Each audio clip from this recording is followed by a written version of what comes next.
All right, Donnie.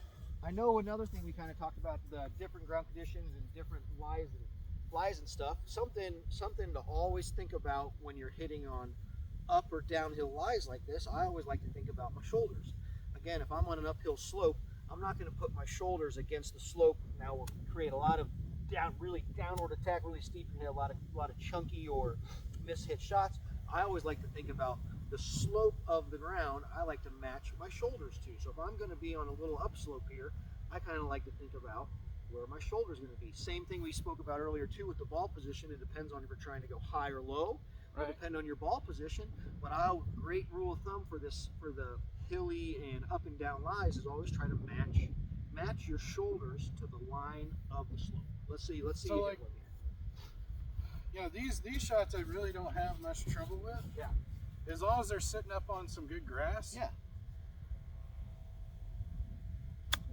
Let's hit. Watch this then, Donnie. Let's get you down on one here.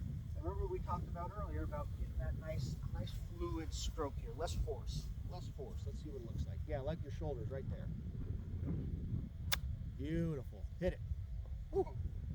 So yeah, always something to kind of remember about the slope is just kind of match your shoulders and your weight a little. Yeah, when I match my shoulders, I feel like my weight's on my back foot. Feel a But I little more don't, 50-50. I don't think there's any way to avoid that, is Not there? really. I would like just kind of be cognizant of what your weight is with your lower body, but the most important thing I can tell you is just kind of match those shoulders. Shoulders a little more important than my weight distribution. I would think so for Just- that right there. Just about on the that. kind of these Yeah. uphills, crazy around the green side hill lies. Side hill line. Hopefully you don't have a lot to hit the green. Well, that's my goal. Hopefully. The more greens I hit, the less chips I have to hit, Less which is good chips for you me. got. Yeah. But it's a good rule of thought for those uneven lies and ups and downs. Just kind of try to match your shoulders to the topography. I think you'll be hit a lot better chip shots here, Donnie. Now, when I get here, should I set my wrist more on these or just do the same? Again, depends. I always say it would depend on how the height. If you're going to hit a little more higher, sure, we can have a little more lever set and kind of release it underneath that club a little more. But for us to try to get consistent, I think we try to hold it and just kind of feel that face and see if we can get some consistency first, and then we can go to that next So step. if I'm in one of these weird lies and I got to hit higher, I just give it a little more wrist A tension. little more juice, play a little more farther up in your stance, and a little more speed. Awesome. It should pop right up.